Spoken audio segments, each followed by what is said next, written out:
je dirais que notre vision, là, c'est de continuer à servir les PME puis de continuer à avoir des mandats avec les OBNL.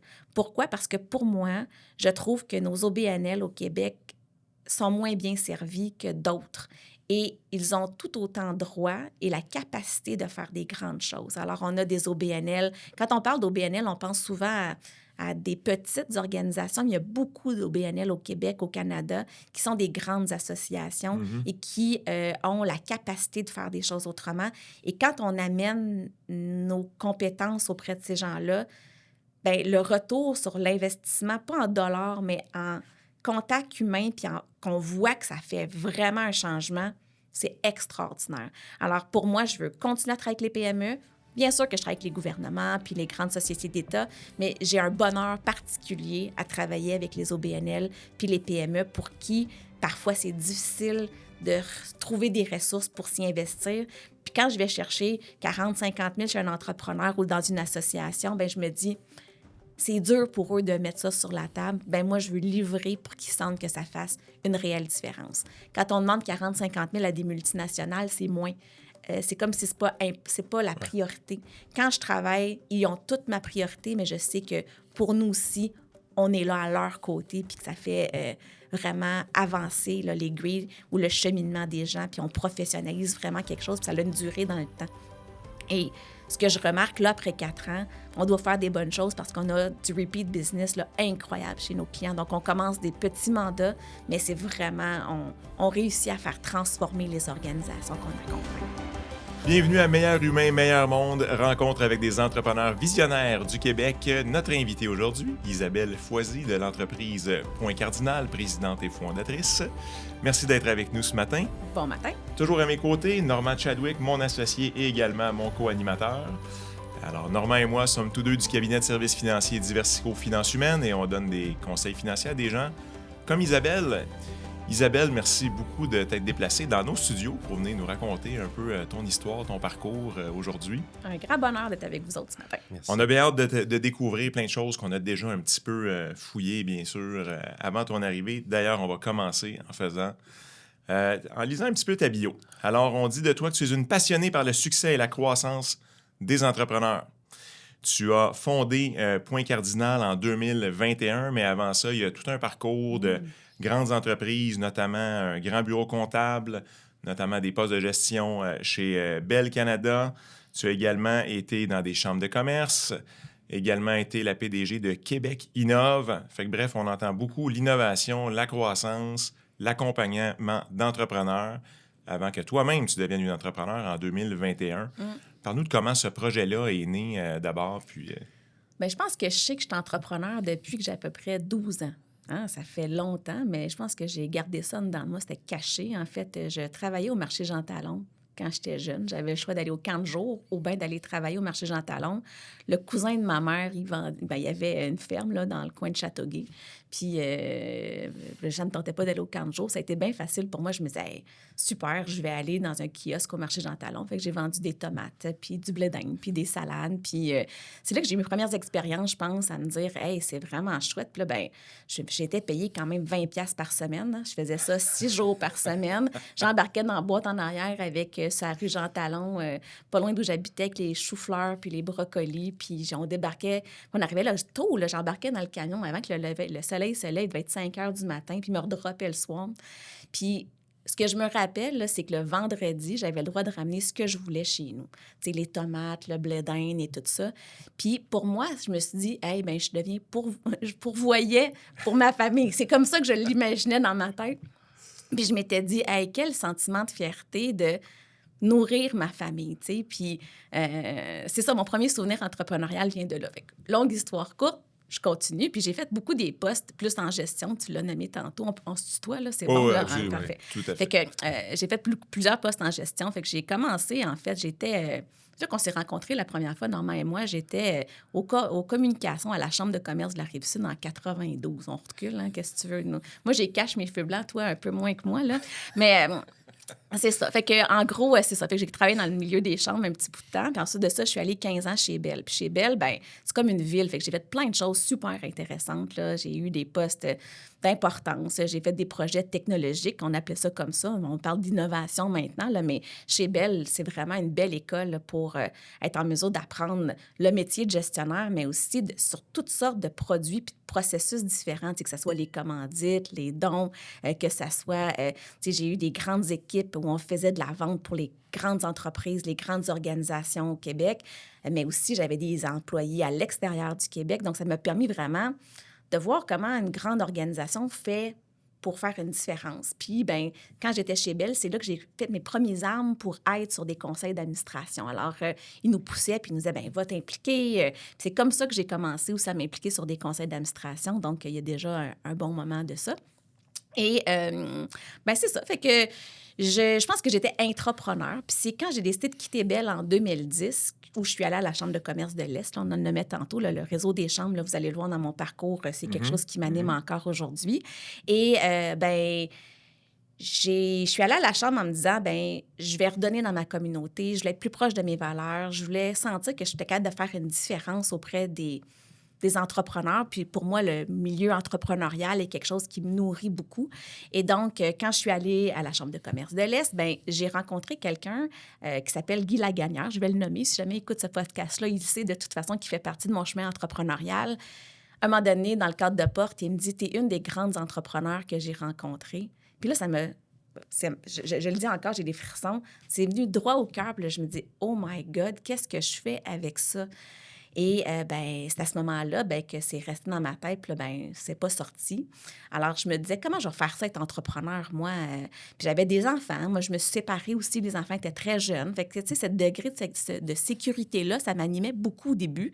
Belle m'a apporté beaucoup ça. On a un fonds de pension, prestations à cotisation déterminée. Tu sais, tout ça, là, c'est super. On est avec des gens financiers, fait qu'on se comprend là, quand je parle de ça. Mais puis là, ben, je me disais, bon, je me lance. Puis quand je suis partie à la Chambre, ben, j'avais plus de fonds de pension. C'est un OBNL, c'est autre chose. Ben, j'ai quitté la Chambre de commerce après 6 ans avec un grand high. Je pensais que j'avais vraiment apporté tout ce que j'étais capable d'apporter à cette chambre-là. Puis j'ai découvert des entrepreneurs extraordinaires. Puis pour moi, l'Est de Montréal, c'est aussi un peu diamond in the rough. Là. C'est vraiment... Il fallait mettre de l'attention sur ce territoire-là, des infrastructures importantes, mais vraiment des gens hyper accueillants. Je suis vraiment tombée en amour avec ces entrepreneurs-là.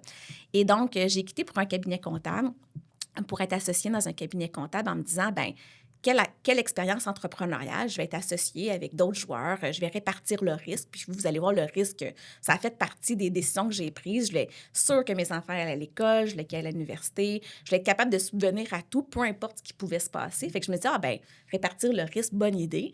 Alors, j'ai fait ça pendant une couple d'années pour me rendre compte que je suis quand même quelqu'un qui est capable de prendre des décisions, puis je vais assez rapidement. J'ai une tête en ébullition, là, j'ai plein d'idées. Et quand on prend des décisions à 17, bien, c'est un peu plus long que quand on prend des décisions seul. Puis quand j'étais chez Bell, j'avais des unités d'affaires, j'avais des postes importants, puis on prenait des décisions. Alors, quand j'ai décidé de quitter l'organisation où j'étais, bien, j'ai le gouvernement du Québec qui m'a approché à ce moment-là pour partir Québec Innove. Alors là, je me dis, OK, là, parfait, le risque, je le répartis différemment. Bien là, je pars ça de zéro. Il n'y a pas d'employés, pas de bureau, pas de... On avait un conseil d'administration, mais qu'il fallait... refaire. Toute la gouvernance était à refaire. Fait que là, ça m'animait beaucoup. Puis là, je me disais, facile. J'aurais pas besoin d'aller chercher des sous. Le gouvernement me donne des sous. Et là, entreprise que je pars de zéro, un OBNL encore. Donc, j'ai cette expérience-là. Donc, pendant 3 ans, je fais ça. Beaucoup de plaisir à travailler avec les gens, à monter les choses. Je pense que je suis bonne pour faire des équipes qui fonctionnent bien ensemble. Alors, on avait comme mandat là, d'associer les entreprises du Québec, donc je sais pas, on a combien d'entreprises au Canada, là, au Québec, là, mais on en a, je sais pas c'est quoi le dernier chiffre de nombre d'entreprises, de PME au Québec, là. Je me rappelle pas, mais en tout cas, je sais qu'on avait 14 000 chercheurs au Québec, donc dans les universités, dans les centres de recherche. Puis notre mandat, c'était de mailler les entreprises, les PME du Québec, puis les rendre plus innovantes en les mettant en relation avec une force vive de notre écosystème qui sont les universités, les centres de recherche. Puis c'est deux mondes qui ne se parlent pas nécessairement souvent. Et donc, comment on faisait pour faire ce maillage-là? Donc, une mission qui m'interpellait beaucoup. Puis je me disais, bon, ben c'est super, ça table sur mes forces de comprendre le milieu entrepreneurial. Puis au niveau de la recherche, bien, je connaissais moins ça. Puis pour moi, apprendre, bien, ça fait partie de mon cheminement. Puis de dire, bien, peu importe l'âge qu'on a, je pense qu'on continue toujours d'apprendre. Alors, j'ai fait ça pendant 3 ans. Puis là, bien, je me disais, Isabelle, là, tu as 50 ans. Tu sais, si tu veux te lancer en affaires, bien, il faut que tu te fasses confiance, puis il faut que tu te lances. Puis je cherchais pendant des années qu'est-ce que j'étais pour faire. Je pensais qu'être entrepreneur, dans ma tête, j'avais quelque chose à... Fait que je crée quelque chose, genre des boulons, des souliers, je sais pas. C'était comme manufacturier dans ma tête, là, être entrepreneur. Une invention Il fallait que je trouve quelque chose de bien compliqué. Puis à un moment donné, j'étais avec mon père, genre janvier 2021. On était en pandémie, là, vous vous rappelez, là. On était à Zoom, mes parents sont en Floride, puis j'ase de ça avec mon père. Ça fait des années que j'ase de ça. Puis là, il me dit, ben Isabelle, qu'est-ce que t'aimes le plus au monde? Ben, la gouvernance, tu sais. Moi, ça fait 30 quelques années que je fais ça. J'ai du fun avec les conseils d'administration. J'ai présidé plein de conseils d'administration. J'ai été sur des comités de gouvernance. Je suis administrateur de sociétés certifiées aussi au fil des années. Tu sais, je parlais que j'aime apprendre. Fait que je me suis formée parce que je me disais, ça fait des années que je cherche sur des conseils. Il me semble que je pourrais professionnaliser ça. Fait que je deviens administrateur de sociétés certifiées, donc de l'Université Laval, du Collège d'administrateurs de sociétés. Puis là, je me dis, ben pour mes vieux jours, tu sais, dans ma tête, c'était ça, je ferais ça, continuerai de faire des conseils d'administration pour mes vieux jours. Puis là, mon père, il dit, ben pourquoi tu fais pas ça? Puis là, je me dis, mais pourquoi je fais pas ça? Hein? Alors, pourquoi je ferais pas ça? Alors, ça n'a pas été plus compliqué que ça. Puis, tu sais, on parlait avant l'entrevue que je coach au HEC depuis une 12aine d'années. Moi, je pose cette question-là tout le temps à mes étudiants, dire, ben qu'est-ce que tu aimes le plus? Puis tu devrais faire quelque chose que tu aimes. Mais je ne m'étais pas posé à moi-même cette question-là. Fait que quand j'ai eu cette question-là de mon père, ben je me suis dit, ben c'est ça que j'aime le plus. Puis là, je me suis mis à me dire, ben ça serait dans le possible de faire ça. Puis malgré qu'on était en pandémie, ben je me disais, ben je peux tout faire ça à distance. Les conseils d'administration, on les fait à distance aujourd'hui. J'ai plein de contacts. Là, ça fait des années que je suis dans le milieu des affaires, autant dans l'Est que sur la Rive-Sud. J'ai toujours continué à m'impliquer sur toutes sortes de conseils. Puis là, ben je me disais, j'ai pas le goût de faire ça toute seule. Je veux pas que ça s'appelle Isabelle Foisy Inc. J'ai le goût de faire ça avec des gens parce que dans mes valeurs, ben de redonner puis de voir aussi d'autres gens qui ont qu'on ait un projet commun, là, ça m'anime vraiment beaucoup. Alors, je me suis commencé à me dire, ben qu'est-ce que je vais faire avec ça? Là, je me suis dit, ben OK, je pars ça, mais je veux partir ça avec d'autres gens parce que les entrepreneurs n'ont pas juste besoin de la réponse que c'est mes connaissances à moi, Isabelle Foisy, mais je me suis entourée de d'autres gens qui ont des compétences diversifiées aux miennes, mais des gens que j'aime, des gens avec qui, là, je peux aller déjeuner n'importe quand, puis je me dis, wow, j'ai donc du fun avec ces gens-là. Puis j'ai pris le pari que les gens qui ont le goût de travailler avec moi auraient le goût de travailler aussi avec les gens avec lesquels j'ai choisi de collaborer là, sur un niveau professionnel. Alors, je décide de partir Point Cardinal Le lancement officiel, j'ai fait ça en mai 2021, mais ça a tramé depuis à peu près janvier à me faire des plans d'affaires, puis à me demander, bon, ben comment ça fonctionne? Puis c'est une discussion aussi à faire avec mon mari, mon chum, mon amoureux, hein, parce que moi, j'ai dit, bon, mettons que je fais pas une scène pendant 5 ans, qu'est-ce qu'on fait, tu sais? Puis là, on se dit, ben pas de problème, tu sais. J'ai un partenaire de vie incroyable, tu sais. C'est vraiment quelqu'un avec, tu sais, qui... C'est mon plus grand fan, je dirais, là. C'est vraiment... c'est mutuel, il m'admire beaucoup, mais je l'admire aussi beaucoup. Mais je pense que ça fait, en équipe, ça se fait tout le temps plus facile de faire ce type de décision-là. Puis là, ben c'est ça. Je me suis lancée, puis... J'aimerais ça parler du nom de mon entreprise. Ça vous tente-tu d'entendre pourquoi j'ai appelé ça comme ça? Ben oui, ça nous tente au bout. Parfait. Parce qu'on parle de meilleur humain, puis pour moi, meilleur monde, ça a vraiment une belle signification sur le nom de mon entreprise. Alors, je vous en parle, puis là, je vais essayer de ne pas être émotive quand je vais le raconter. Fait que, on va faire ça, là. Je prends un bon respire. En gros, Point Cardinal, en fait, au début, je voulais appeler ça Cardinal Inc. Puis j'avais testé ça avec ma famille, puis tout ça. Puis tout le monde me disait, ben c'est le nom de famille de quelqu'un d'autre, tu sais. Pourquoi tu vas appeler ça Cardinal Inc.? Alors, le mot cardinal est vraiment important là-dedans. Alors, quand j'étais petite, j'habitais à Ottawa et ma grand-mère maternelle, habitait à Châteauguay. Puis, dans le temps, ben, pour appeler d'Ottawa à Châteauguay, c'était des interurbains. Vous vous rappelez de ça, Oui, là? oui, On oui, a à peu absolument. près le même âge, Ouais. ça coûtait cher faire des appels Ouais. téléphoniques à interurbains. Alors, j'avais le droit d'appeler ma grand-mère le dimanche soir après 6 heures parce que c'était genre 66 de réduction. Alors, c'est là que je l'appelais. Mais j'avais besoin d'y parler plus souvent. Moi, j'aimais beaucoup ma grand-mère. Je l'aime encore, même si elle n'est plus là. Et elle me disait, ben Isabelle, quand tu vas voir un cardinal, dis-toi que je suis pas loin. Puis, tu sais, c'est comme si tu me parlais. Alors, ben tout au long de petite, là, j'avais peut-être 7-8 ans, chaque fois que je voyais un cardinal dans ma semaine, je m'en allais à l'école ou peu importe, ben dans ma tête, j'avais une pensée pour ma grand-mère, puis je lui partageais whatever qui se passait dans ma tête à ce moment-là. Puis le dimanche, je disais, j'ai vu 2 cardinaux et tout ça. Fait que, puis là, ben, je fais avancer les années. Et donc, ma grand-mère nous a quittés il y a 9 ans. Et ben, vous comprendrez qu'à chaque fois que je vois un cardinal, là, j'ai des frissons, mais je pense à ma grand-mère qui, elle aussi, s'est lancée en affaires à peu près à 50 ans. Ça a été un modèle pour moi tout au long de ma vie. Et elle s'est partie en affaires par besoin. Son mari était décédé. Bon, alors là, faut pas que je devienne émotive, mais cela étant dit, quand elle s'est lancée en affaires à 50 ans, puis je m'étais dit, ben si elle allait réussir dans des conditions super difficiles, ben il n'y a pas de raison que moi, je serais pas capable de partir ça avec des conditions, avec un chum, avec, avec le bagage que j'avais. Je pensais que elle serait fière de ce que j'étais en train de faire. Et donc, quand j'ai choisi le nom, ben, en fait, je suis couchée une nuit, puis je me dis, pas Cardinal Inc., comment je vais appeler ça? Tu sais, c'est une entreprise que je vais faire en gouvernance, en stratégie. Puis là, il est 4 heures du matin, là, puis là, je me réveille, puis là, je le sais. Là, je le sais là, que ça va s'appeler Point Cardinal. Ça a tout son sens, tu sais. On vise le nord, on a une orientation, Ouais. autant pour voir loin, ça donne le cap. Et là, je me dis, hey, j'ai le nom de ma grand-mère, ou en fait, l'histoire de ma l'histoire de ta grand-mère grand-mère, dans tant le ça. nom. Ouais. Et là, vous vous imaginez, il est 4 heures du matin, je vais sur GoDaddy là, pour choisir le site web, ça existe-tu? Et là, je vois pointcardinal.ca, 12,95, acheter maintenant, je sors ma carte de crédit et c'est comme ça qu'est parti Point Cardinal. Wow! Ah, c'est cool, hein? Oui. Fait que là, on a Luc qui t'a dit que tu étais la plus grande entrepreneur qu'il avait jamais Il vue. s'appelle Guy Lagagnère. Guy Lagagnère. Ouais. OK. Ouais. On a ta grand-mère. On a ton père qui t'a posé les questions que toi, tu avais posées à tes étudiants Ouais. tout ce temps-là. Ouais.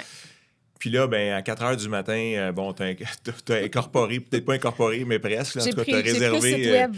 T'as réservé le site web et puis là, c'est parti. Ouais.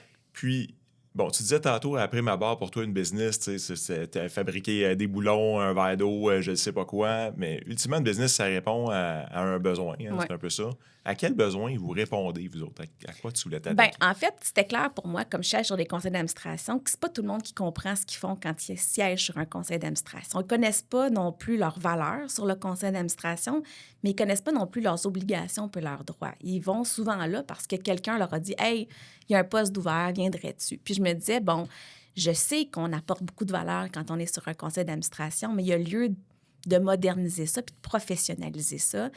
Puis pour être sur des conseils d'administration depuis de nombreuses années, je voyais qu'il y avait des écarts entre les différents administrateurs et il y a des administrateurs qui font une grande différence, puis il y en a d'autres que je vais dire qui sont plus plantes vertes. Et bien, on n'a pas besoin de plantes vertes sur des conseils d'administration et je me disais qu'il y avait vraiment un besoin. Moi, je l'avais vu personnellement au fil des 30 dernières années. Puis je sentais aussi que je donnais des conseils depuis au moins 10 ans à toutes sortes de personnes qui étaient sur des conseils d'administration. Puis là, je me suis dit, bien, c'est un service vraiment à offrir et il y a peu d'organisations qui font ça au Québec. Et je pense que j'ai cette expertise-là. Puis j'étais surtout entourée de d'autres gens avec qui on avait des atomes crochus en termes de gouvernance puis en termes de stratégie. Chez Bell aussi, j'ai fait plein de planifications stratégiques au fil des années. J'avais rencontré plein de consultants chez Québec Innove, chez Point Cardinal. Puis je me disais, bien, on ne nous écoute pas vraiment quand on fait la planification stratégique. Il y a comme une recette, puis on met la recette, puis on cadre mes affaires dans la recette. Puis je me disais, bien, il faut personnaliser ça. Il faut que ça soit fait sur mesure pour avoir une bonne planification stratégique. Puis les OBNL, puis les entrepreneurs, ils n'ont pas d'argent à perdre. Puis il faut que ça leur serve, cette planification stratégique-là. Alors je me disais, bien, j'ai une bonne connaissance de l'industrie. J'ai des compétences au niveau de processus, là. J'ai des compétences comprendre d'où on part puis où on veut aller. Puis je pense que je me suis aussi entourée de gens, on n'est pas complaisants, on a de l'audace dans notre façon de faire les choses. Et donc, c'est pour ça qu'on sert les organisations. Donc, je sentais que, par mon expérience passée, que ce que j'avais en firme de conseil en termes de stratégie, bien, ça répondait pas nécessairement à mon besoin. J'avais comme des piles d'affaires, de documents qui me remettaient quand je faisais des planifs stratégiques. Puis je me disais, ça reste sur une tablette, je le ressors parce qu'il faut que je fasse un suivi une fois de temps en temps, mon conseil, mais on ne l'utilise pas comme un apprend stratégique pour aider à la prise de décision dans les conseils d'administration. Alors, c'est pour ça que j'ai lancé Point Cardinal en disant qu'il y a un besoin réel d'accompagner les présidents de conseil, d'accompagner les CEO pour les aider à avoir une route claire. C'est quoi mon chemin pour me rendre où je m'en vais? Puis qu'est-ce que je dois faire pour l'atteindre? Puis de changer si, tu sais, c'est un guide, un plan stratégique. Alors, de ne pas se rentrer là, fermement. Puis je me disais, la COVID, Colin, il doit y en avoir des entrepreneurs qu'il faut qu'ils réalignent leurs affaires. Puis effectivement, il y en avait du réalignement à faire.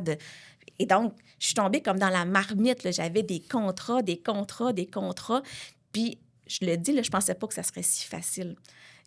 Parce que j'ai eu des contrats avant même de commencer. J'en ai parlé à quelques personnes, puis tout le monde avait un besoin. Alors, tu sais, c'est ça. Ça a commencé où j'avais vraiment des clients le fun, des clients que j'aime, avec lesquels travailler, puis apporter de la valeur. Puis je sentais que je contribuais vraiment. Puis mes collègues aussi contribuent, qui font vraiment une différence chez les entreprises qu'on fait. Alors, c'est comme si l'idée est arrivée, puis ça m'a permis de le mettre en marché rapidement. Puis ta propre business aussi a besoin de son propre plan stratégique, sa propre direction. Vers où tu t'en vas avec cette entreprise-là? Bien, c'est le fun parce que moi aussi, je me suis mis un comité aviseur pour mon entreprise. Je me suis dit, bien, tu sais, il faut que le cordonnier soit bien chaussé. Absolument, Alors, c'est ce que je propose chez mes entrepreneurs. Tu sais, des fois, d'avoir un mentor ou d'avoir un comité aviseur, ça aide dans la progression de ton organisation. Des fois, on n'est pas toujours prête à avoir un conseil d'administration. Alors, bien, c'est ça. Alors, moi, je me suis dit, bien, moi aussi, il faut que je m'entoure d'un comité aviseur de gens qui vont me challenger, avec qui je vais pouvoir échanger sur mes enjeux, sur mes défis, sur mes idées de croissance. D'ailleurs, j'ai rencontré mon comité aviseur il y a juste quelques semaines. Alors, on est dans notre 4e année d'existence, là. Alors, je dirais que notre vision, là, c'est de continuer à servir les PME puis de continuer à avoir des mandats avec les OBNL. Pourquoi? Parce que pour moi, je trouve que nos OBNL au Québec sont moins bien servis que d'autres. Et ils ont tout autant droit et la capacité de faire des grandes choses. Alors, on a des OBNL. Quand on parle d'OBNL, on pense souvent à des petites organisations, mais il y a beaucoup d'OBNL au Québec, au Canada, qui sont des grandes associations et qui ont la capacité de faire des choses autrement. Et quand on amène nos compétences auprès de ces gens-là, bien, le retour sur l'investissement, pas en dollars, mais en contact humain, puis qu'on voit que ça fait vraiment un changement, c'est extraordinaire. Alors, pour moi, je veux continuer à travailler avec les PME. Bien sûr que je travaille avec les gouvernements puis les grandes sociétés d'État, mais j'ai un bonheur particulier à travailler avec les OBNL puis les PME pour qui, parfois, c'est difficile de trouver des ressources pour s'y investir. Puis quand je vais chercher 40, 50 000 chez un entrepreneur ou dans une association, bien, je me dis, c'est dur pour eux de mettre ça sur la table. Bien, moi, je veux livrer pour qu'ils sentent que ça fasse une réelle différence. Quand on demande 40, 50 000 à des multinationales, c'est moins. C'est comme si c'est pas la priorité. Quand je travaille, ils ont toute ma priorité, mais je sais que pour nous aussi, on est là à leur côté puis que ça fait vraiment avancer là, les grilles ou le cheminement des gens, puis on professionnalise vraiment quelque chose, puis ça a une durée dans le temps. Et ce que je remarque, là, après 4 ans, on doit faire des bonnes choses parce qu'on a du repeat business là, incroyable chez nos clients. Donc, on commence des petits mandats, mais c'est vraiment, on réussit à faire transformer les organisations qu'on accompagne. Isabelle, tu sembles avoir démarré vraiment presque en hyper-croissance, la manière que tu nous décris ça. Là. Les contrats sont arrivés, puis comment tu as géré cette croissance-là? C'était quoi les défis pour toi là, de dire « Wow, OK, ça m'arrive, là, mais... » Il manque de tête, il manque de bras. Qu'est-ce qu'on fait, là? On est présidente, puis ça va bien, mais il y a beaucoup de défis à court terme, là. C'est sûr qu'il y a encore des défis de croissance, là. Tu sais, j'ai viens d'embaucher une autre personne. C'est toujours l'équilibre de dire, ben il faut aussi qu'il en reste à la fin de l'année pour être capable de tout faire ça. Même si j'ai pas parti l'entreprise en me disant, ben je veux faire de l'argent, là, ça n'avait rien à voir. Là. Je me suis dit, ben je veux faire du bien dans ce que je vais faire, mais je veux quand même pas perdre ma chemise. Là, j'ai ramassé des sous du vieux gagné, je vais dire ça comme ça. Je veux le garder pour mes vieux jours. Mais cela étant dit, quand on parle de croissance, oui, la main-d'œuvre ou les gens, je voulais m'entourer des bonnes personnes. Puis il a fallu que je fasse des choix difficiles, de refuser certaines personnes parce qu'ils ne cadraient pas à 100% dans mes valeurs, même si j'avais des mandats. Donc, les premières années, je pensais être un peu moins occupée moi-même, là.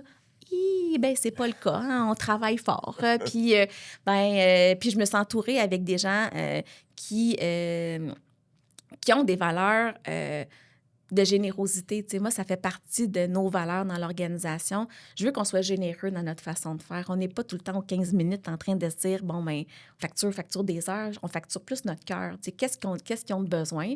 J'ai eu des moments où on n'a pas bien évalué la situation. Là, on a fait...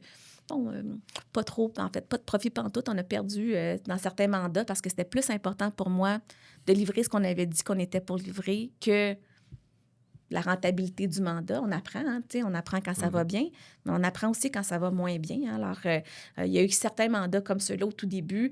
On ne sait pas trop combien de temps ça va prendre faire A, B, C. On l'estimait.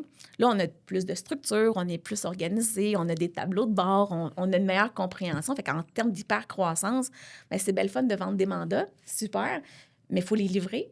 Il faut les livrer bien. Puis pour moi, c'est important de bien faire les choses. Alors, quand on est en hyper-croissance comme ça, ben moi, j'avais l'impression que tout tombait aussi sur mes épaules pour m'assurer que ce que je voulais que Point Cardinal soit, bien, que cette promesse-là reste là. Alors maintenant, ça me permet de me dégager des mandats, puis j'ai plus confiance auprès des gens qui travaillent avec moi. Ça fait longtemps que je travaille avec les gens. Là, j'ai des gens qui sont avec moi depuis le tout début. Là, donc, cette confiance-là, elle a été partagée avec les gens de l'équipe. Puis pour les clients aussi, de sentir que s'ils font affaire avec Point Cardinal, ils ne sont pas obligés de faire affaire avec Isabelle. Puis ça a été pour moi un apprentissage dans les premières années. Alors, oui, au début, ça a été sur des chapeaux de roue, mais j'ai quand même une forte croissance année sur année également. Alors, c'est ça, on s'outille, on apprend, puis on se fait confiance. Puis cette partie-là de risque dont je parlais au tout début, c'est comme si ça s'envole. Je ne sais pas comment expliquer ça. Les choses vont bien. Puis là, ben j'embauche des gens. Puis je me dis, bon, ben les mandats vont rentrer. Puis force est de constater après 4 ans ben, que les mandats, ça pleut, là, ça rentre. Alors, je suis très privilégiée, là, je le dis comme ça, là, mais je suis très privilégiée. J'ai des clients en or, puis j'ai des employés, puis des gens avec qui je travaille. C'est fantastique. Puis je peux même vous dire une primeur. Ce soir, je fais le lancement parce que là, on est le 17 octobre. Alors, je ne sais pas si je peux dire la date, là, mais ce soir... Ben, pourquoi pas? Ben, c'est ça. Ce soir, on fait le lancement. J'ai 9 autres collaborateurs qui vont commencer avec nous ce soir. Alors, on fait une grosse ouverture ce soir. Fait que dans les médias... 9 en même temps, là, donc l'équipe s'agrandit de 9 personnes. Exact. Okay. Alors, dans un mode collaborateur. Ouais. Donc, ça permet pour moi comme organisation, parce que les mandats, d'avoir les meilleures personnes sur les bons mandats. Donc, ça fait déjà un bon moment que je travaille avec certains d'entre eux de façon ad hoc au fil des 4 dernières années. Mais comme la demande, elle est là, ben, on confirme ou on publicise avec qui on travaille en termes de collaboration. Fait qu'au-delà des employés à temps plein, puis des experts avec lesquels on travaille, bien là, je m'associe avec des collaborateurs. Donc, 9 collaborateurs propres plus 3 organisations. Fait que je suis bien excitée de ça. Ben, félicitations, c'est excitant, certain. Qu'est-ce que tu as appris sur toi à travers tout ton parcours? Parce que là, on remonte là, à la fille qui vendait des tomates puis des laitues. Oui. Mais qu'est-ce que tu as appris sur toi là, jusqu'à maintenant? Je dirais que c'était difficile pour moi. J'ai toujours pensé que je n'étais pas assez productive, assez bonne, assez de tout. Là. Je me disais, il faut que j'en fasse plus, il faut que j'en donne plus, il y avait beaucoup le « faut que ». Et là, j'ai eu un grave accident il y a 2 ans. Et cet accident-là, j'ai été immobilisée pendant un bon bout de temps. Ça m'a permis de me rendre compte que la vie, elle est fragile. Donc, je venais de me lancer en affaires. Là, ça faisait presque 1 an et demi. Et je me suis dit, bien, qu'est-ce que je veux vraiment? Puis je me suis dit, sais-tu quoi, à un moment donné, juste fais-toi confiance, puis sois toi-même. Puis, tu sais, le client et mes collègues, pour qui tu fais ça, de vouloir être encore meilleur puis encore mieux? Puis ça me rappelait, quand j'étais chez Bell, j'ai un de mes collègues qui, à un moment donné, il m'avait dit, tu sais, t'es une petite Miss Perfect. Et je vous en parle, mais ça m'a fait beaucoup réfléchir à ce moment-là. J'ai beaucoup pleuré en me disant, ben pourquoi pour moi le succès égale la perfection? Et au fil des années, je suis très contente que Serge m'ait dit ça lors d'un lunch. Puis je me suis dit, ben le succès aujourd'hui à 50 ans, il est peut-être bien différent que ce que je considérais qui était le succès quand j'en avais 20, 25, 30. Puis maintenant, quand je regarde ça, c'est juste d'être bien, de m'écouter, puis de me dire, ben on a des succès, on a des échecs. Hey, puis je les partage, les échecs avec l'équipe. Tu sais, quand on a perdu là, notre chemise, là, ben, on en a jasé ensemble avec l'équipe. Puis c'est pas dramatique, là, on fait pas de mort d'homme, là. Moins d'argent cette année-là, that's it. Puis on passe à d'autres choses. Mais je pense que de sentir qu'on a le droit à l'échec, qu'on a le droit de parler de nos moins bons coups, ben ça dédramatise les choses. Donc, je pense que c'est cette permission-là de voir les choses comme elles sont. Moi, je suis quelqu'un qui se lève le matin, là, je suis tout le temps de bonne humeur. Il n'y a pas personne qui me connaît qui peut dire que je ne suis pas de bonne humeur, mais je choisis d'être de bonne humeur. Je t'ai toujours vu avec un sourire. Ah oui, mais je pense que c'est ma marque de commerce. Mais des fois, mon sourire n'était pas vraiment vrai. Tu sais, des fois, je pense que je le forçais pour l'apparence. Maintenant, c'est plus ça du tout. Je suis de bonne humeur parce que je suis de bonne humeur. Moi, je pense que quand je me suis mariée, là, ma meilleure amie, Roxane, elle avait dit, ben Isabelle, elle est douée pour le bonheur. Je pense que c'est vrai. Moi, je suis douée pour le bonheur, puis je vois les choses du bon côté, mais je suis aussi plus réaliste que j'étais. Je peux être de bonne humeur modérée. Je ne suis pas obligée d'être de bonne humeur, monter sur la table puis de le forcer. Je suis de bonne humeur parce que c'est vrai que je suis de bonne humeur, puis parce que j'aime les gens, j'aime les choses alentour de moi. Puis ça me permet aussi d'échanger avec d'autres parce que j'ai aussi un autre commentaire que j'avais eu d'une ancienne collaboratrice qui m'avait dit « C'est difficile d'arriver à ta cheville parce que toi, t'es tout le temps de bonne humeur. Ça arrive que tu n'es pas de bonne humeur. » Puis là, je m'étais dit « Ben oui, ça arrive que je ne suis pas de bonne humeur. » Ben, comme tu me dis, là, ben oui, puis quand je suis pas mon chum vous le dirait que des fois que je suis pas de bonne humeur, lui il le sait. Mais quand je suis pas de bonne humeur, ben ça dure pas longtemps pour vrai, là. Ça dure 1 minute, 2 minutes, puis après ça je me dis OK, parfait, as-tu le contrôle sur ça? Non, ben passe à d'autres choses. Je pense que ça j'ai appris ça avec les années. Je pense que j'accepte qu'il arrive des affaires, puis j'en jase aux gens, puis j'ai pas de problème, tu sais, à parler de mes échecs, parce que j'avais beaucoup plus de difficultés à faire par le passé. OK. C'est un podcast écouté par les entrepreneurs. Oui. Tu as dit quelque chose tantôt par rapport, quand tu parlais de gouvernance, de conseil d'administration, de conseil aviseur, disant c'est pas tout le monde qui en a. Oui. Puis il y en a qui craignent ça. C'est quoi les craintes que les entrepreneurs ont par rapport à mettre en place ces structures-là? Ben, en fait, la BDC a fait une étude en 2022 pour nous dire au Canada qu'il y a à peu près 30 des entreprises au Canada qui ont un conseil d'administration. Il y en a 7 au-delà de ça qui ont un comité aviseur. Fait qu'on se comprendra que la majorité des entreprises au Canada n'ont pas ni de conseil d'administration ni de comité aviseur. La raison derrière ça, c'est qu'on est aussi au Québec un peuple de PME, donc des petites organisations. Beaucoup d'entreprises ont moins que 10 employés. D'avoir un comité aviseur ou un conseil d'administration, bien, ça demande de prendre du temps pour s'asseoir dans une autre chaise que celle de l'opérateur. On se met dans un contexte, dans une posture qui est différente que de gérer nos choses. Puis on ne se cachera pas, dans les dernières années, pénurie de main-d'œuvre, nos entrepreneurs ont été hyper sollicités, avaient de la misère à remplir les cornets de commandes. Et donc, de prendre ce muscle-là ou ce réflexe-là, bien, aujourd'hui, je prends 2 heures pour regarder ce qui va se passer plus tard. Mais ce n'est pas un muscle qui est facile à développer chez nos entrepreneurs. Alors, j'ai le cadran, l'urgence, importance. Quand on parle de stratégie puis de gouvernance, on est vraiment dans non-urgent, mais hyper important. Et on se retrouve souvent comme entrepreneur dans urgent, des fois important, puis des fois pas trop important, parce qu'on se crée aussi des fois ce désir-là de réaliser des choses. Des fois, ce n'est pas des choses importantes qu'on réalise. On fait des fois des choses pour on n'est pas sa bonne chaise comme entrepreneur. Puis de se faire dire qu'on n'est pas sa bonne chaise, de le réaliser puis de passer à d'autres choses, des fois, on n'a pas personne d'autre pour mettre sa chaise. Alors, je dirais que c'est un des défis de nos entrepreneurs, c'est de prendre ce temps-là, le temps de recul pour dire, bon, bien, parfait, je vais le faire. Souvent, ils vont le faire quand il y a une obligation.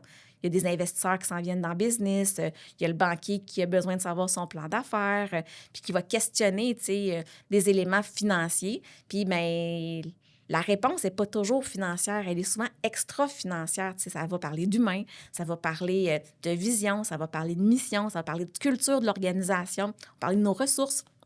Alors, c'est là où je pense que les entrepreneurs ont besoin parfois de se faire réveiller un petit peu, puis pas juste faire le quotidien qu'on répète, qu'on répète, qu'on répète. La journée de la marmotte arrive souvent chez nos entrepreneurs. Ils sont souvent seuls aussi. Tu sais, on peut parler de santé mentale aussi. Nos entrepreneurs, ils en ont beaucoup sur leurs épaules. Je suis une entrepreneur, je le disais tantôt. Moi, j'ai la chance d'être entourée de gens en qui j'ai confiance. Pas donné à tout le monde de pouvoir avoir ce type de modèle d'affaires-là. Puis la pression, elle revient régulièrement. Donc, moi, je prends le pari qu'une entreprise comme la mienne, où on est capable d'être à côté de l'entrepreneur, à côté de ces personnes-là pour les accompagner. Je mets plein de comités aviseurs en place dans des PME aujourd'hui, puis, tu sais, c'est le bonheur, là. Honnêtement, c'est pas hyper engageant. C'est un bon mécanisme de commencer avec un comité aviseur parce que ce qu'on va décider ou ce qu'on va discuter au comité aviseur, c'est pas nécessairement...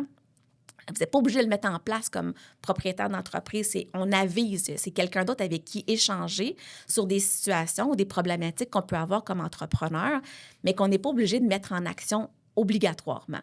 Cela étant dit, si vous avez un comité aviseur, vous ne les écoutez jamais, bien, votre comité aviseur, il est là pour vous aider. Ça va s'essouffler. Ouais. Alors, il faut quand même apporter des vraies choses à notre comité aviseur. On n'est pas là juste pour parler. On ne se pète pas les bretelles. Là. C'est pas « Hey, je suis donc bien bon ». Bien, tant mieux si vous êtes bon, mais il y a aussi des choses sur lesquelles vous entourez de gens qui ont des compétences différentes des vôtres. Bien, c'est parce que vous voulez aussi vous faire challenger, puis vous êtes prête à écouter des choses qui sont différentes des vôtres. Et ça, chez nos entrepreneurs, c'est pas toujours facile. Il faut être rendu à un degré de maturité intéressante pour être capable de se faire dire bien, peut-être qu'il y a d'autres alternatives possibles, puis peut-être qu'il y a d'autres façons de faire les choses qui pourraient t'aider. As-tu déjà pensé à ci, à ça? Bien, faut pas juste écouter. Des fois, ça prend du temps de réflexion, puis ensuite de ça, le muscle se développe. Alors, oui, c'est comme ça que je répondrais à ta question. Fait que dans le fond, ce que tu as répondu essentiellement, c'est que bon, ben, l'entrepreneur, il joue au pompier. Exact. En gros. Il est pogné dans les tâches urgentes, le quotidien. Mais chez nos PME, beaucoup moins dans Chez les les grandes PME, entreprises ouais. parce qu'il y a une structure qui se met en place. Ouais. Mais on a beaucoup de PME au Québec. Là. Puis chez nos PME, mettons même en bas de 50 employés, bien, le chapeau de l'entrepreneur, il fait Il est pas mal. multiple. Ah, il est multiple. Alors, Ouais. de se dégager du temps pour prévoir l'avenir, c'est pas un muscle facile à développer.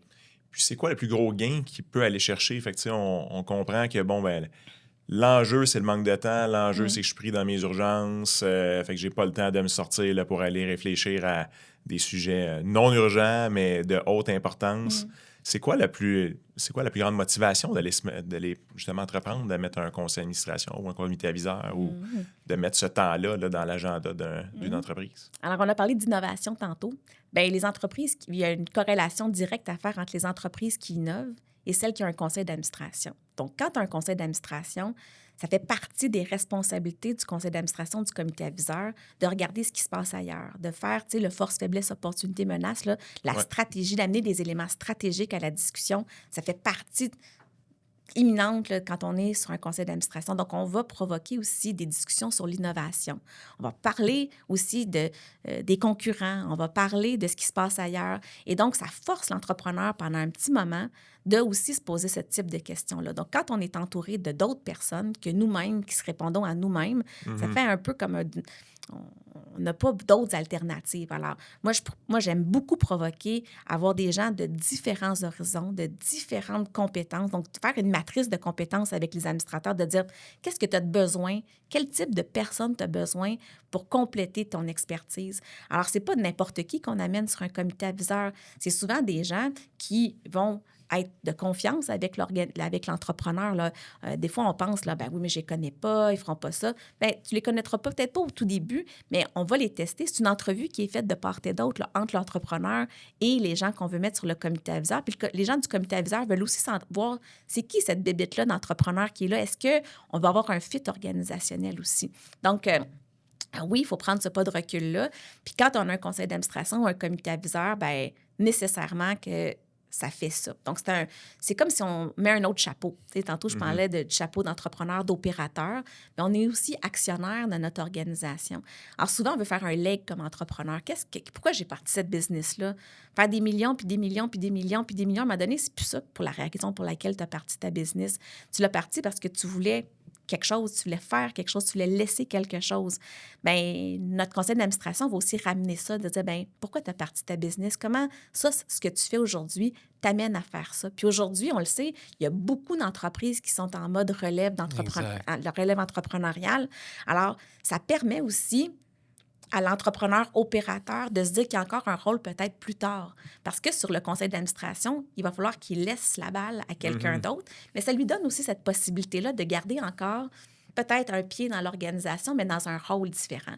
Puis ça, bien, on pourra en parler juste ça sur 1 heure parce que enlever le pied sur la pédale puis de prendre une autre posture, des fois, nos entrepreneurs, ils ont encore la main dans la pâte. Il faut les amener à sentir ce qui se passe dans la cuisine, puis peut-être pas faire la tarte aux pommes. Là. Il faut se dire, bon, bien, ça sent la tarte aux pommes dans l'organisation, on s'en va dans la bonne direction, puis laisser les autres, les repreneurs, faire ce qu'il y a besoin de faire. Puis souvent, quand on va faire de la relève d'entreprise, on veut parfois financer nos prochains entrepreneurs. Donc, d'avoir un conseil d'administration, c'est aussi un mécanisme qui permet ça. D'après moi, tu viens de retomber dans le marché Jean Talon là, avec tes pâtes tartes aux pommes, parce que c'est pas mal ce temps-là de l'année. C'est sûr que ça me fait penser au marché quand je parle de fruits et de légumes. Tu as plusieurs mandats en cours, visiblement, parce que sinon, tu n'aurais pas les belles annonces que tu fais aujourd'hui là, avec les 9 collaborateurs. Est-ce qu'il y a une espèce de fil conducteur? En d'autres mots, ma question, c'est de quoi les entreprises ont-elles besoin en ce moment? Ou est-ce quelque chose qui est particulièrement un besoin criant que tu vois actuellement?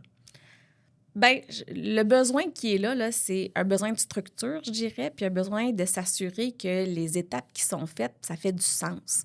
Alors, le fil conducteur chez les différents entrepreneurs, c'est vraiment c'est pas juste de la croissance pour de la croissance, c'est de la pérennité. Alors, la discussion des entrepreneurs, quand je leur jase, puis je parle d'entrepreneurs, mais je pense qu'on a des entrepreneurs dans nos OBNL aussi, là, parce que quand on gère notre organisation... Oui, exactement. C'est vraiment parce qu'ils veulent s'assurer que ce qu'ils font aujourd'hui, ça va encore cadrer aux besoins. C'est une des premières questions que tu m'as posées tantôt, c'est pourquoi, c'est à quel besoin que tu répondais. Bien, il faut revenir à la base avec nos entrepreneurs. C'est quoi le besoin auquel tu réponds? Alors, quand on parle de ces besoins-là, ça recadre les choses.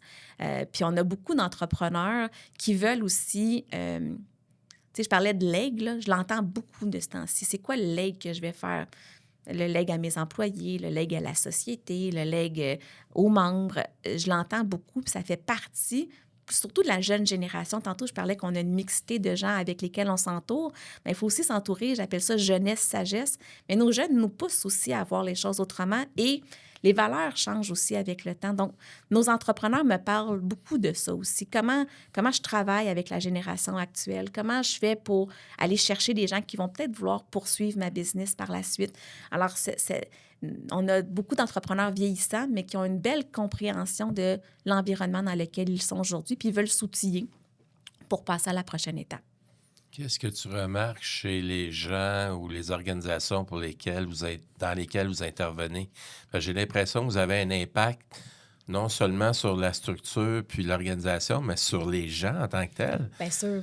Parce que quand tu prends quelqu'un qui est toujours en urgence puis tu l'amènes à avoir une autre posture, il est moins dans l'urgence, donc il y a plus de liberté, il y a plus d'éléments qui amènent une paix, un bonheur, une sérénité? Sûrement. La mesure d'impact de ce qu'on fait, c'est encore récent. Tu sais, ça fait 4 ans que je suis en affaires. On le voit sur des mandats à plus courte durée, mais c'est sûr que ça transforme les organisations. Puis quand on parle de transformation dans les organisations, on va parler de gestion de changement. Donc, avant d'arriver à ce degré-là de liberté et de bonheur, bien, c'est comme faire du vélo. Là. La première fois qu'on fait du vélo, on a besoin de petits trous sur le côté. Puis avant de les enlever puis partir tout seul, ça prend un moment. Puis on fait pas... C'est pas toute seule. Souvent, un entrepreneur, il n'est pas solopreneur. Il a toute sa garde rapprochée, il a ses employés. Donc, ça prend un certain temps aussi avant que l'entrepreneur ait la bonne posture, puis ensuite de ça, que les actions concrètes se percolent dans l'organisation.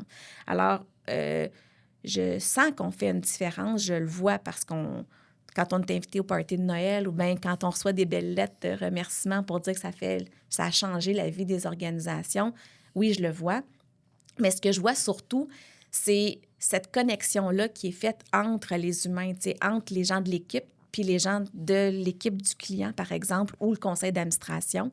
Et ça permet, je pense, de parler des vraies affaires. Oui. Puis quand on change les sujets dont on parle, par exemple, au conseil d'administration, hey, je me dis qu'on fait une mousse de différence. C'est sûr que c'est intéressant de parler des états financiers, mais quand on parle de l'industrie, on parle des entreprises innovantes, on parle de numérisation, on parle d'intelligence artificielle, bien, hey, le discours est bien différent. Puis l'apport que fait les gens alentour de la table, on le voit, là, ils sont heureux d'être là plutôt que de venir pour le café puis le muffin, qui parfois n'est pas très bon non plus quand on va sur les conseils d'administration. Donc, il y a une valeur réelle qui est perçue. Ouais. Puis c'est un peu ça, quand je forme les conseils d'administration, c'est ça, je leur demande pourquoi vous êtes sur le conseil d'administration. Puis des fois, les réponses ne sont pas tout à fait bien claires. Des fois, quand je pose la question, c'est quoi la mission de l'organisation? Ils n'ont pas toutes la même définition. Alors, tu sais, l'entrepreneur, il dit quelque chose, c'est marqué sur le mur, mais en réalité, pas tout à fait ça. Donc, ça permet des réalignements. Puis des fois, on confronte les idées des gens, dire, bien, tu sais, ces valeurs-là, comment ça se définit pour vrai? C'est beau, là. Tu sais, dans nos rapports annuels ou ben, dans la vraie vie, vos employés le disent tout ça, vos clients disent tout ça. Quand la dernière fois qu'on a posé la question au client de c'est-tu vrai ce qu'on dit?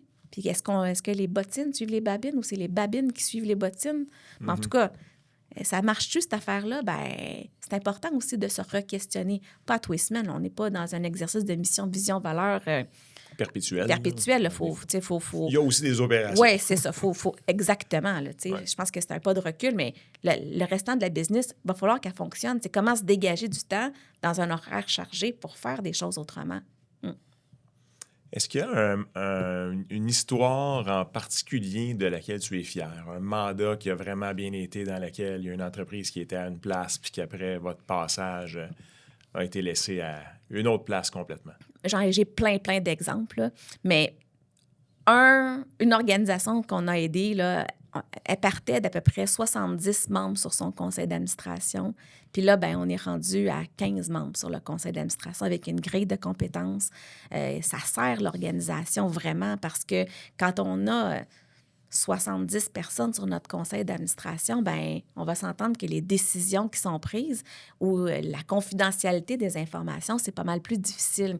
Et donc, puis il faut aussi savoir que quand une organisation a autant de membres autant de membres sur son conseil, bien, ça vient souvent historiquement, tu sais, par la représentativité territoriale ou la représentativité de secteurs d'activité ou de compétences. Mais il faut aussi passer d'un état où tout le monde pense qui ont du pouvoir, à comment on travaille ça pour arriver au bien de l'organisation plutôt que le bien individuel. Donc, comment on passe d'être sur un conseil d'administration pour le bien de représentativité de d'autres choses, donc un bien individuel, à être là pour le bien collectif de l'organisation. Donc, c'est ça le travail. Puis travailler, on a fait une tournée à travers la province, on est allé un peu partout pour rencontrer les différentes parties prenantes. C'est pas juste de changer les choses, c'est de le faire avec les gens. Donc, souvent, ça prend un peu de temps, mais le résultat de ça, l'impact qu'on fait est immense, là. Alors, aujourd'hui, quand je vois le conseil d'administration qu'on a, avec lequel on a collaboré à travailler, bien, on est super fiers de ça pour eux. T'sais. On se dit, oh my God, ils ont les outils nécessaires pour être bien équipés pour le futur. Là, je veux dire, équipés pour veiller tard. Là. Ils sont vraiment, là, c'est vraiment, c'est beau de voir ça aller. Puis évidemment, je parle du bon côté, mais ça se fait pas sans heurts. Quand on change toutes sortes de processus, de façons de faire, on change les règlements généraux, on revoit nos comités, on retravaille nos choses, bien, des fois, ça cause certains pépins. Mais adressons les pépins, puis laissons aussi le temps bien faire les choses. Donc, moi, je leur recommande, faut pas tout changer, mais une fois qu'on a changé, il faut aussi laisser le temps aux choses d'opérer. Donc, peut-être que le premier mois, c'est pas parfait, mais laissons les choses aller. Puis dans un an, j'ose espérer qu'ils vont encore réajuster. Puis la gouvernance, puis une planification stratégique, quand on parle de stratégie, bien, c'est pas pour ad vitam aeternam, là, parce que j'ose espérer que votre entreprise va croître, votre entreprise va changer. Bien, la gouvernance aussi, il y a 20 ans, puis la gouvernance d'aujourd'hui, là, c'est deux choses, là. Alors, la gouvernance évolue et ça nous permet, je pense aussi, de voir, bien, qu'est-ce qui se fait va aussi évoluer. Donc, c'est pas une science finie, là. C'est pas on le fait aujourd'hui puis c'est fini aujourd'hui, là. C'est quelque chose qui continue dans le temps. Donc, ça permet je pense aussi de se re-questionner puis d'essayer des choses. Tu sais, si on n'essaie jamais rien puis on attend que tout soit parfait, hein, parce que j'ai été bonne là-dedans des années, bien, si on peut essayer des choses puis on n'est pas obligé de s'attacher à cette décision-là pour le restant de nos jours. Puis quand on essaie des choses, bien, c'est là aussi où on fait des innovations. On essaie, on fait des erreurs, mais des fois, c'est aussi super intéressant parce qu'on voit des choses qu'on n'aurait peut-être pas pensées, faites. Alors, ça nous surprend des fois, ce degré d'innovation-là qu'on peut voir dans nos organisations. Le grand rêve de Point Cardinal, c'est quoi?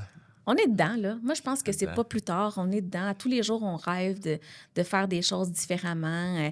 On s'entoure de gens différents. Mon rêve, c'est de continuer à faire ce qu'on fait là. On le fait bien, puis on pourrait le faire mieux. Puis plus on changera les organisations, mon rêve, c'est un rêve sociétal. Tu sais, comment les organisations, nos entreprises, nos PME du Québec peuvent utiliser la gouvernance puis la stratégie pour les aider à être meilleurs. Moi, quand je regarde des entrepreneurs dans les yeux puis je le vois, là, cette étincelle-là, ben c'est fantastique. Puis le privilège que j'ai, là, je travaille juste avec des gens qui veulent changer. C'est quelque chose, là, quand vous pensez à ça. Là. Oui. Je travaille juste avec des gens qui ont le goût de faire une différence puis qui ont le goût de bouger les choses. Sinon, ils ne viennent pas me voir. Ils me disent pas, hey, moi, je veux rien faire, fait que je viens de voir. Là, ils ne me paieront pas pour que je fasse rien de changement. Là. Ils viennent me voir parce qu'ils veulent changer des choses. Je me sens bien privilégiée de ça. Fait que mon rêve, c'est... Puis ça m'anime, ça m'allume, ça me nourrit. Et ça nous nourrit tous chez Point Cardinal de travailler avec des gens allumés, des gens qui ont le goût de faire des choses autrement, qui veulent prendre des risques. Hey, c'est fantastique. Je suis vraiment privilégiée. En même temps, tu trouves le temps d'enseigner? Bien, en fait, je suis aussi sur 5 conseils d'administration. Tu sais, on En l'a pas, plus, on l'a oui. pas nommé, mais donc, je suis au conseil d'administration de la Chambre de commerce de la Rive-Sud comme présidente du conseil. Je suis à la Fédération des chambres de commerce du Québec. Je suis chez Espace Inc., qui est un incubateur-accélérateur d'entreprises qui est situé à Sherbrooke, mais qui dessert l'ensemble du Québec. Je suis aussi à l'Institut des planificateurs financiers et je siège sur un conseil d'administration de l'entreprise privée là, dans le domaine avicole.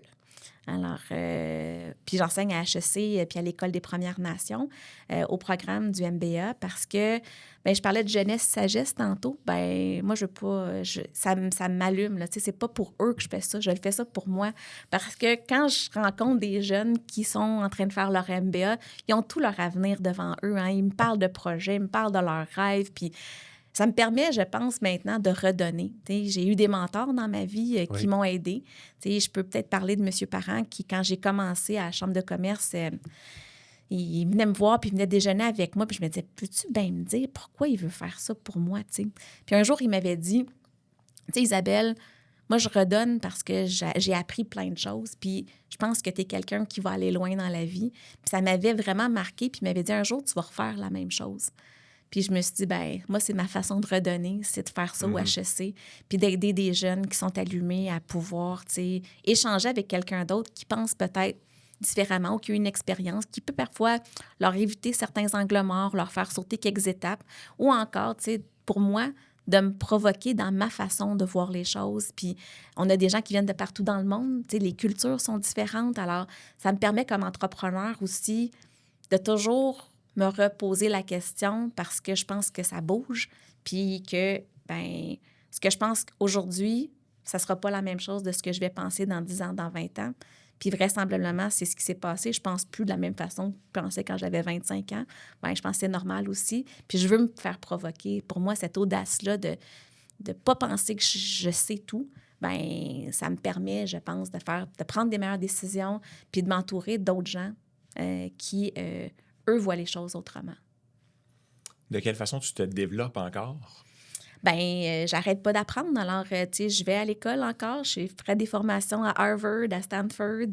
Je m'abreuve aussi du collège des administrateurs de société. Je suis leur formation, même si je donne des cours aussi à l'Université Laval, puis que je fais ça, bien, je suis aussi dans un milieu où être apprenant, ça n'arrête jamais. Alors, je suis entourée de gens qui sont des professeurs, qui ont des PhD. On discute ensemble. Encore tantôt, là, mon appel, bien, c'est avec une collègue qui, elle, est en train de faire son PhD à l'Université Paris-Dauphine, justement en gouvernance, où on va échanger ensemble. Je pense que ça bouge, ça. Fait que quel privilège d'être dans un milieu qui bouge, puis on apprend toujours. Alors, que ce soit avec les gens, que ce soit à l'école. Je lis aussi je m'inspire de gens. Je lis souvent pas des livres sur un sujet particulier. J'aime beaucoup lire des biographies ou voir le parcours des gens. Ça me fascine. Ça me fascine de voir comment les gens ont un parcours de vie différent. Puis ceux qui réussissent à s'ouvrir puis nous parler des vraies affaires, là, c'est incroyable, vraiment. Ouais. C'est une biographie qui t'a inspiré plus qu'une autre? Ou? Ben, Michelle Obama, on va se le dire, là, c'est pas de la petite bière. J'ai beaucoup apprécié ce livre-là. Puis, tu sais, j'apprends aussi de mes enfants. On parlait des enfants tantôt, là. Ben, j'ai 2 enfants fantastiques. Puis pour moi, j'apprends d'eux, tu sais. Pas obligé de juste d'être biographie, là, juste de regarder les gens puis de s'arrêter. Tu sais, j'arrête plus que j'arrêtais. Puis la nature m'inspire, tu sais. Ce matin, je sais pas si vous avez pris la 132, mais la lune, là, c'était extraordinaire. Oui. Et je me dis qu'on est capable d'arrêter puis de se dire « Wow, la lune est belle, le coucher de soleil est fantastique ». Bien, ça m'inspire aussi. Tu sais, c'est ça qui me nourrit. Alors, je continue d'apprendre, mais je prends des moments pour juste être, tu sais, voir le temps qui passe. C'est pas facile pour moi de faire ça. Puis je pense que je réussis à faire ça un peu plus. Puis j'espère que je vais continuer à apprendre là-dessus. Bien, ça me tentait justement de te poser une question, parce que je t'entendais, je voyais un peu ton calendrier là, avec tes 5 conseils d'administration, la business, tu es mère de famille aussi, etc., etc. Tu allais avoir une vie bien chargée. Qu'est-ce que tu fais pour te détendre? La nature. Tu sais, là, je pars en vacances tantôt. Là. Je m'en vais en Nouvelle-Écosse. Je m'en vais à Halifax. Pas loin d'Halifax, on a loué une petite maison sur le bord de l'eau, la mer, prendre des marches sur le bord de la Grève. Puis je pense que je réussis à joindre l'utile et l'agréable. Le week-end passé, j'étais aux Îles-de-la-Madeleine, j'avais un client. Ben, vendredi, lundi, client. Samedi, dimanche, ben, ça a été super agréable, manger des fruits de mer. Alors, je pense que c'est ça. C'est de mélanger les deux. Je pense que j'arrêterai jamais de travailler. Tu sais, j'ai des gens qui me disent quand est-ce que ta retraite est boboy. Je vois pas ça, là. Tu sais, j'ai aucune idée. C'est pas dans mon vocabulaire. Pourtant, je suis entourée de gens, des collègues, des copines qui me parlent de ça. Incapable de voir ça. Moi, j'aime ça, travailler. J'aime ça, être avec les gens. Peut-être parce que je pense que je travaille pas tout le temps, puis parce que je mets ça dans des boîtes différentes. T'sais, mes conseils d'administration, moi, je travaille pas. Je suis en train d'aider. Je fais des choses autrement. Fait que même si mon agenda, il est plein de choses que j'aime aussi. Puis je me mets du temps. Ce que je faisais pas avant. Là. Je prends une semaine, je m'en vais à Halifax. J'ai un client lundi, mardi. Mais le restant de la semaine, ben, je veux prendre du temps. Je veux prendre un feu de foyer, faire des bonnes bouffes, puis c'est ça. Je prends le temps. Je le prends plus, le temps. Puis la nature m'apaise vraiment beaucoup. Tu sais, voir la mer, voir les arbres, prendre le temps de regarder la couleur de... Tu sais, au printemps, quand les petits pousses arrivent, là, il me semble que c'est beau. Après ça, quand ça vient tout orange, à l'automne, c'est beau. Je trouve que pas mal d'affaires sont belles. Tu sais, je pense que c'est ça, mon muscle de bonheur, là, il est pas mal là aussi. Bien, il faut le prendre, ce temps-là, parce que sinon, tu parlais tantôt de santé mentale, puis éventuellement, je pense que ceux qui ne prennent pas ce genre de temps-là pour se reconnecter, ça fait partie de la recette qui descend vers le bas, là. Oui, tu as raison.